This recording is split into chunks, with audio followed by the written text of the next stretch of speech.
Spring 1944, a roadside diner in Louisiana. Black American soldiers in uniform stand outside, watching through a window as German prisoners of war sit inside eating hot meals. The soldiers are heading to fight Hitler. The Germans fought for Hitler, but only the enemy gets to eat at the table. The train rattles to a stop somewhere between Camp Claiborne and the port of New Orleans. It carries men of the 92nd Infantry Division, the Buffalo Soldiers, bound for the European theater. They have trained for months to face the Wehrmacht. In a matter of weeks, they will storm beaches, clear villages, and bleed into foreign soil for a country that promised them nothing but the chance to prove themselves worthy of rights they should have been born with. But right now, in this moment on a humid April afternoon, they just want lunch. The sergeant gives them 20 minutes. The men file off the train, their boots hitting red Louisiana clay, their uniforms crisp despite the journey. They walk toward the only establishment in sight, a white clapboard diner with a Coca-Cola sign swinging in the breeze, and the smell of fried chicken drifting through screen doors. The first soldier reaches for the handle. The door opens before he can touch it. A white man in an apron fills the frame, his arms crossed, his expression set in a familiar mask of casual contempt. "We don't serve colored here. If you want something, go around back." The words land like a slap, but they are not surprising. Every man in that group has heard some version of this script 1,000 times. In Georgia diners, at Virginia gas stations, outside Mississippi movie theaters. The United States Army put them in uniform, gave them rifles, and told them they were soldiers.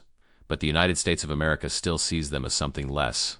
They stand there, 15 men in army green, and they do not move to the back door. They do not place an order through a kitchen window. They simply stand in the parking lot, silent and still, watching through the glass as white patrons sit at tables and eat. Then the trucks arrive. 3 canvas-covered army transport vehicles pull up, dust trailing behind them. The tailgates drop, and men climb out. They wear different uniforms, faded gray-green with the letters POW stenciled on the back in white paint. Prisoners of war, Germans, captured in North Africa or Sicily or along the Gothic Line, enemy combatants now held under the protection of the Geneva Convention, working American farms and factories while the war grinds on an ocean away. The American guards, white soldiers with rifles slung casually over their shoulders, walk the prisoners toward the diner. The same door that closed for black soldiers swings open wide. The proprietor nods. The German prisoners walk inside, sit down at tables near the window, and within minutes plates of food arrive: chicken, potatoes, bread, sweet tea, and sweating glasses. The black soldiers watch. One of them, a corporal from Alabama, will later write a letter describing this moment. His words will appear in Yank magazine, the Army's own publication, in April 1944. His name is Rupert Trimingham, and his question will echo far beyond that Louisiana roadside. Are we not American soldiers sworn to fight for and die if necessary for this our country? Then why are they treated better than we are? The train whistle blows. The 20 minutes are up, the men bored without having eaten. They sit in segregated cars, their hunger now mixed with something sharper and harder to swallow. Humiliation, rage, the certainty that the country they are being sent to defend does not consider them fully human. This is not an isolated incident. It is not an aberration. It is the system working exactly as designed. By 1944, more than 1 million African Americans serve in the United States Armed Forces. They represent nearly 10% of total military personnel. A massive mobilization of black citizens answering their country's call despite that country's long history of betraying them. They enlist believing, hoping, or at least pretending to believe that military service might crack open the door to full citizenship, that fighting fascism abroad might weaken its cousin at home. At the same time, 450,000 German prisoners of war are held in more than 500 camps scattered across the American mainland. They are housed, fed, and employed under the strict guidelines of the Geneva Convention, an international agreement that the United States is proud to follow. These men fought for a regime that murdered millions, that engineered industrial genocide, that sought to enslave entire continents. But on American soil, they are treated with dignity and respect. Black American soldiers are not. The contradiction is not accidental, it is policy. The United States military in 1944 operates under a framework of explicit, legally codified racial segregation. This is not a Southern problem. This is not a matter of individual prejudice. This is institutional design, woven into the structure of the most powerful military force on the planet. The roots run deep. In 1925, the Army War College published a study concluding that black men were physically and mentally unfit for combat. The report recommended limiting black enlistment to labor and service roles, keeping them away from positions requiring intelligence, initiative, or courage. When World War II breaks out and the nation needs bodies, The Army expands black enlistment but maintains the same racist assumptions. 90% of black soldiers are assigned to quartermaster units, transportation companies, and construction battalions. They load ships, they drive trucks, they build roads and dig latrines. Those who do make it into combat units, like the 92nd Infantry Division or the 761st Tank Battalion, fight under white officers in segregated formations. They are sent into battle with inferior equipment, inadequate training, and the constant suspicion that they will break under fire. When they perform heroically, as they often do, their achievements are downplayed or ignored. When they stumble, it is cited as proof of racial inferiority. But the segregation goes beyond assignments. It is total. On military bases across the United States, separate facilities for white and black soldiers are the rule. At Fort Huachuca in Arizona, the primary training center for black troops, soldiers live in older, poorly maintained barracks while white personnel occupy newer construction.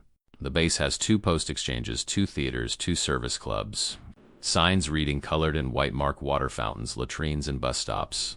Even the blood supply is segregated. The Red Cross, under pressure from the military, separates blood donations by race, despite no scientific basis for doing so. The policy has a grotesque irony. Dr. Charles Drew, the black physician who pioneered blood plasma storage techniques that saved countless lives during the war, resigns from the Red Cross in protests over this very policy. At Camp Claiborne in Louisiana, black soldiers training for overseas deployment live in tar paper shacks while white soldiers occupy insulated wooden barracks. Recreation facilities for black troops are limited and inferior. Officer clubs are for whites only, even when black officers outrank white soldiers using the facilities. In North Carolina, Private Ned Almond, a black soldier, is beaten by military police for refusing to move to the back of a segregated bus on base. In Georgia, a black WAC lieutenant is forcibly removed from a base theater for sitting in the white section. At Fort Benning, a black chaplain is denied access to the officers' club where he is supposed to meet with troops under his spiritual care. This is the reality for black soldiers. Now consider the reality for German prisoners of war. Under the Geneva Convention, POWs must be housed in conditions similar to those of the captor's own troops. They must receive adequate food, medical care, and opportunities for recreation. The United States, eager to demonstrate its moral superiority over Nazi Germany and to ensure good treatment for American POWs held in Europe, follows these rules meticulously. In many cases, it exceeds them. Camp Alva in Oklahoma holds 4,000 German prisoners. They live in well-constructed barracks with heating and electricity. They have access to a swimming pool, baseball diamonds, volleyball courts, and a full camp orchestra that performs weekly concerts. The prisoners stage theatrical productions, publish a camp newspaper, and attend educational courses. They are paid 80 cents per day for labor, money they can spend at a camp canteen stocked with cigarettes, candy, and toiletries. At Camp Mahia in Texas, prisoners work on local farms and are permitted to attend town social events. Some develop friendships with local German-American families. A few even date local white women, a freedom that would result in lynching if a black soldier attempted the same. At Camp McCain in Mississippi, the POW compound sits adjacent to a training facility for black troops. The contrast is stark and visible. The German barracks are newer and better maintained. The recreational facilities are superior. The mess hall serves better food. At Camp Como in Mississippi, German prisoners are escorted by military guards into the town of Como for weekend recreation. They attend movies at the local theaters sitting in the main section while black soldiers, including the guards escorting them, are barred from entry. The prisoners shop in stores that refuse service to black Americans. They eat in restaurants where black soldiers cannot get a glass of water. This is not theoretical. This is documented reality, recorded in camp logs, soldier letters, and newspaper investigations. In Texas, at Camp Huntsville, German prisoners work alongside free black laborers in cotton fields. The prisoners are paid. They receive regular breaks. They are transported in covered trucks and provided with drinking water throughout the day. The black workers, many of them sharecroppers barely removed from slavery, earn subsistence wages, work longer hours, and lack the protections afforded to the prisoners. The military does not see the irony, or perhaps it does and simply does not care. The Geneva Convention is international law, binding and public. Jim Crow is domestic tradition, embedded and assumed. When the two systems collide, international law wins. White supremacy, it turns out, has limits when foreign governments are watching, but black soldiers are watching too, and they are writing letters. Corporal Rupert Trimmingham's letter to Yank magazine in April 1944 is not the first, but it is the most famous. He describes his experience at that Louisiana lunchroom in plain, painful detail. He does not rage. He does not threaten. He simply asks a question that the military cannot answer honestly. Why are enemy soldiers treated better than loyal Americans? The letter is published. The response is immediate and overwhelming. Yank receives 287 letters to the editor in the following weeks. The majority come from white soldiers. Some are supportive, expressing shame at the treatment Trimmingham describes. Others are hostile, defending segregation as natural and necessary. But the conversation has started and it cannot be stopped. The black press has been covering this issue since the first German prisoners arrived on American soil. The Pittsburgh Courier, one of the most influential black newspapers in the country, launches the Double V campaign in February 1942. The two verses stand for victory abroad, against fascism, and victory at home against racism. The campaign becomes a rallying cry, and the paper's circulation explodes from 178,000 in 1942, 357,000 by 1944. The Courier runs stories with headlines like "Nazi POWs get better treatment than our boys," and "Why does Hitler's army eat where ours cannot?" The paper sends reporters to military bases and POW camps, documenting the disparities in photographs and interviews. One story describes a camp in Alabama where German prisoners are served steak twice a week, while black soldiers at a nearby base receive rations of beans and cornbread. The Chicago Defender follows suit, publishing a series of investigative reports that detail the absurdities of the system. One article profiles a black soldier stationed at a camp in Arkansas who is responsible for guarding German prisoners during work details in town. The prisoners are allowed to enter stores and restaurants. The soldier guarding them is not. He stands outside with his rifle while the men he is watching eat lunch inside. The contradictions are everywhere, and they are impossible to ignore. Black military chaplains, men tasked with maintaining morale and spiritual health among the troops, find themselves writing desperate letters to the War Department. Chaplain Earl Grant writes to Secretary of War Henry Stimson in July 1944, describing a morale crisis among black soldiers who witnessed German prisoners receiving better treatment. He warns that the situation is creating dangerous resentment and undermining the war effort. Other chaplains report similar concerns. At Camp Shelby in Mississippi, a chaplain documents that black soldiers are required to salute German officers held as prisoners because those officers outrank them, even though the prisoners are enemies and the soldiers are Americans. The psychological toll is immense. You are trusted to guard the enemy with a loaded weapon, but you are not trusted to eat at the same lunch counter as a man who tried to kill your fellow soldiers a few months earlier. Eleanor Roosevelt, the First Lady and a vocal advocate for civil rights, begins receiving letters from soldiers and their families. She forwards them to the War Department with her own notes urging action. In her nationally syndicated newspaper column, My Day, she writes in June 1944 about the importance of treating all soldiers with dignity, though she does not explicitly mention the POW issue. Her private correspondence, however, is more direct. She presses Secretary Stimson repeatedly, asking how the military can justify the current system. Stimson is caught in an impossible position. He is a patrician New Englander with progressive instincts, but he is also a pragmatist who believes that military efficiency requires maintaining the status quo. He fears that integration will provoke resistance from white soldiers and Southern congressmen. He commissions studies, forms committees, and delays action, hoping the problem will resolve itself. It does not. The pressure builds. Letters pour into the War Department from soldiers, families, civil rights organizations, and sympathetic white citizens. Newspapers keep publishing stories. Chaplains keep filing reports. And on military bases across the country, black soldiers keep living with the daily humiliation of watching enemy prisoners enjoy freedoms they are denied. At Fort Lawton in Washington state, the tension explodes into violence. In August 1944, Italian prisoners of war held at the base are granted access to recreational facilities superior to those available to Blackport. Battalion soldiers stationed there, the black soldiers who work grueling shifts loading ships bound for the Pacific, are confined to a separate area with minimal amenities. On the night of August 14th, a confrontation erupts. Accounts vary, but the outcome is clear. 1 Italian prisoner is found hanged, and 43 black soldiers are arrested and court-martialed. The trials are rushed, the evidence thin, and the verdicts harsh. The message is unmistakable. Prisoners matter, black soldiers do not. The Fort Lawton incident is not unique. At camps across the South, violence simmers just below the surface. In Louisiana, a fight breaks out between black soldiers and white military police after a German prisoner is allowed into a base theater while black soldiers are turned away. In Georgia, black soldiers threaten to riot when they discover that German posts working nearby are paid more than black civilian workers performing the same jobs. Military commanders respond with lockdowns, curfews, and courts-martial. They treat the anger as a discipline problem, not a justice problem. In the cotton fields of Texas and Mississippi, the contradictions become surreal.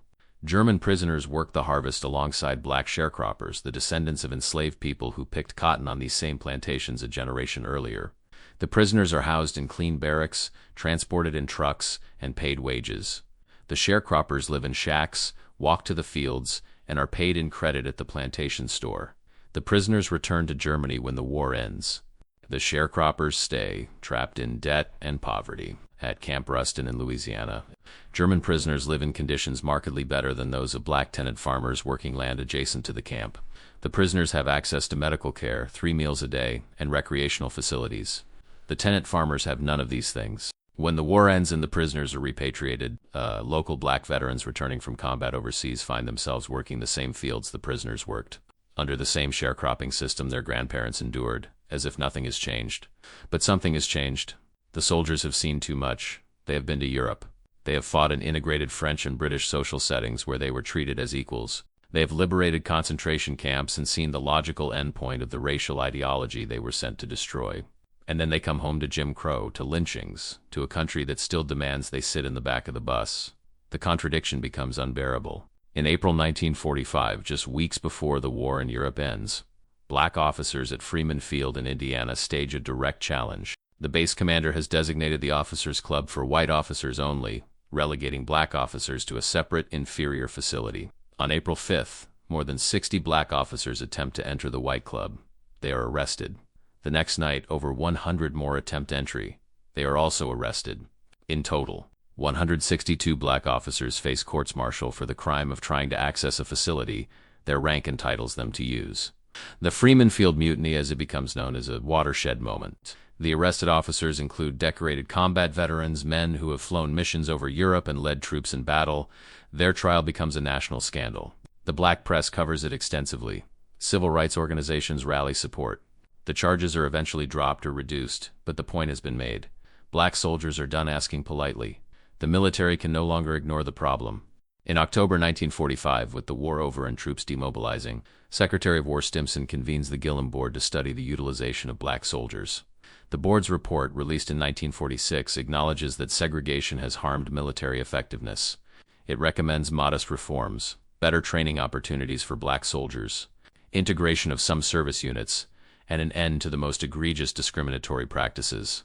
But it stops short of recommending full integration, concluding that the military is not ready for such a radical change. The report is immediately shelved. Senior commanders resist even the limited reforms it suggests. Southern congressmen threaten budget cuts if integration is pursued. The military, exhausted from war and focused on demobilization, decides that fighting racism is a battle for another day. But black veterans do not have the luxury of waiting. They return to a country that promised them nothing has changed. In the South, they face violence for wearing their uniforms in public. In the North, they face discrimination in housing, employment, and education. The GI Bill, which provides unprecedented benefits to white veterans, is systematically denied to black veterans through bureaucratic obstacles and outright refusal by segregated institutions. In February 1946, Isaac Wood, a black sergeant recently discharged after serving in the Pacific, is pulled off a bus in South Carolina, beaten by police and blinded. His crime: talking back to the bus driver. The attack happens while he is still in uniform. President Truman reads about the case and is reportedly sickened. It is one of many such incidents, but it is the one that reaches the Oval Office. Truman, a former National Guard officer from Missouri, grew up in a segregated society and held many of the prejudices common to his generation. But he is also a student of history and a believer in the moral authority of the United States.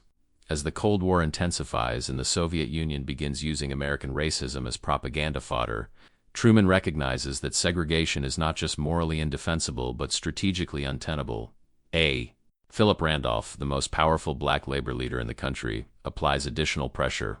In March 1948, he testifies before Congress and threatens to lead a campaign of mass civil disobedience if the military is not integrated.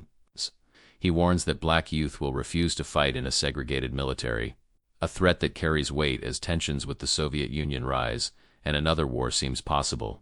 On July 26, 1948, Truman signs Executive Order 9981. The order is brief and clear. It is hereby declared to be the policy of the President that there shall be equality of treatment and opportunity for all persons in the armed services without regard to race, color, religion, or national origin. The order does not use the word integration, and it does not mandate immediate change, but it sets the process in motion. The military resists. Senior commanders argue that integration will destroy unit cohesion and harm combat effectiveness. The Navy and Air Force began integrating relatively quickly, recognizing that skilled technical positions cannot be filled if qualified candidates are excluded based on race. The Army drags its feet, implementing token changes while maintaining de facto segregation. It takes the Korean War beginning in 1950 to force the issue. Desperate for manpower and facing heavy casualties, Army commanders in Korea begin integrating units out of necessity. The results are immediate and undeniable. Integrated units perform as well or better than segregated units. The racist predictions of chaos and failure do not materialize. By 1954, the military is functionally integrated, making it the first major American institution to desegregate. The process is imperfect and incomplete, but it is real. Black soldiers serve alongside white soldiers in Korea and later in Vietnam. They rise through the ranks, eventually reaching the highest levels of command. The military becomes improbably a model of racial progress in a country still convulsed by the civil rights movement, but the cost of that progress is measured in the humiliation and suffering of the generation that came before. The men who stood outside that Louisiana diner in 1944 watching German prisoners eat, the men who guarded enemy soldiers afforded more dignity than they were. It's the men who fought fascism abroad while enduring it at home. In 1985, a German former prisoner of war named Hermann Jung gives an interview to a historian studying the POW experience. Jung, who was captured in France in 1944 and spent 2 years at a camp in Texas, reflects on his time in America. He describes being treated with respect and fairness, allowed to work, socialize, and even attend local events. Then he adds something that still echoes decades later. I was treated with more respect as a prisoner of the American Army than I saw black American soldiers receiving. That did not seem right to me, even then. Even the enemy could see the injustice. Even the men who fought for Hitler recognized the moral contradiction at the heart of American democracy. They saw it because it was impossible to miss. The United States built a system where international law protecting enemy combatants took precedence over domestic customs oppressing its own citizens, where human dignity was extended to Nazis but denied to the descendants of enslaved people, where the Geneva Convention mattered more than the Constitution. The black soldiers who lived through this did not forget. Lloyd Brown, a veteran of the 92nd Infantry Division, reflects in a 2004 interview near the end of his life, "We didn't fight World War II just to beat Hitler. We fought it to force America to live up to what it said it believed in. And in the end, maybe that was the more important battle." Brown is right. The war against fascism was won in Europe in 1945. The war against American apartheid took 2 more decades and is still, in many ways, ongoing.